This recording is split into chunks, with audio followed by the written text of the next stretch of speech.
Every once in a while, we get a piece of investigative reporting that tells us a lot about Donald Trump, who he chooses to associate himself with, and how he operates.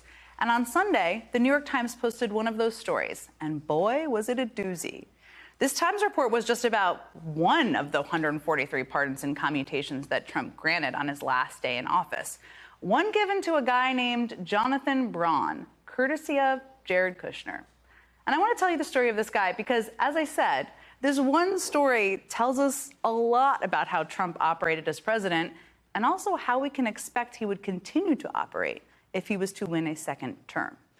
It all began back in 2009, after the DEA raided what prosecutors said was a stash house for a marijuana smuggling ring that Braun was running. As the Times reports, when Braun found out about the raid, he rented a car and drove 25 hours straight from Florida to an Indian reservation in upstate New York where, dressed in all black, he was smuggled into Canada, according to court filings. He then fled to Israel. Not exactly the actions of an innocent guy, I think it's fair to say. But by 2010, he was behind bars in New York as he awaited trial. Braun eventually agreed to plead guilty after nearly a year and a half in jail. And as part of that deal with prosecutors, he began secretly cooperating with other investigations into drug smuggling in exchange for house arrest and delayed sentencing. Then, as the Times writes, for reasons that remain unexplained, Mr. Braun was then permitted by the U.S. Attorney's Office in Brooklyn to live relatively freely for nearly the next decade.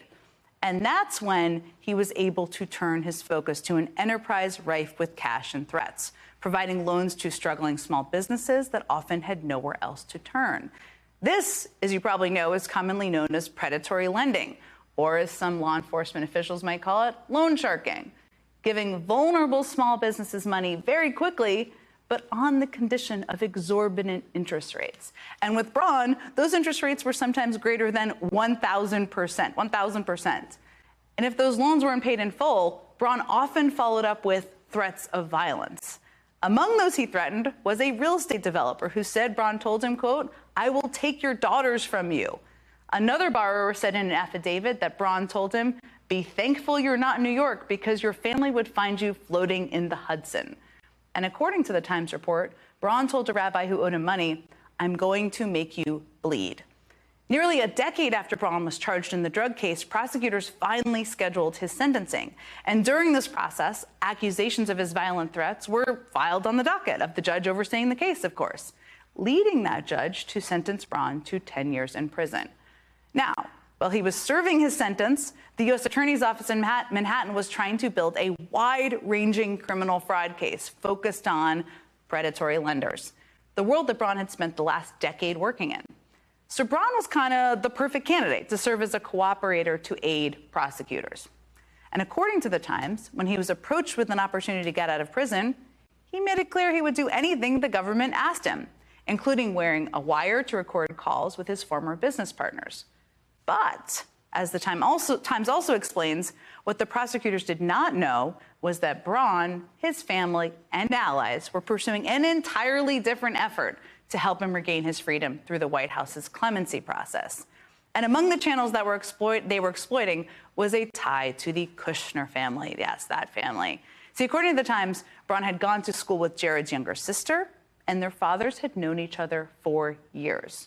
Braun and his family also retained the help of Alan Dershowitz, a Trump ally with close ties with Jared. And would you believe it? The White House angle ended up working out for Braun. Just hours before Trump left office on January 20th of 2021, the White House sent out the news release written by Mr. Kushner's office announcing Mr. Braun's commutation. He no longer agreed to cooperate in the case, of course, about the predatory lender. I mean, why would he? He had a get-out-of-jail-free card, courtesy of Donald Trump. And just a few months after his release, wouldn't you know, Braun was back working as a predatory lending loan shark. So what does this all tell us? For one, it tells us that tough-on-crime Donald Trump upended a federal investigation by his own Justice Department. It's not how it's supposed to work. It also tells us how Trump and his administration ran pretty fast and loose with presidential pardons, a tremendous power that usually runs through a highly vetted process out of the Department of Justice. But not so in the Trump administration.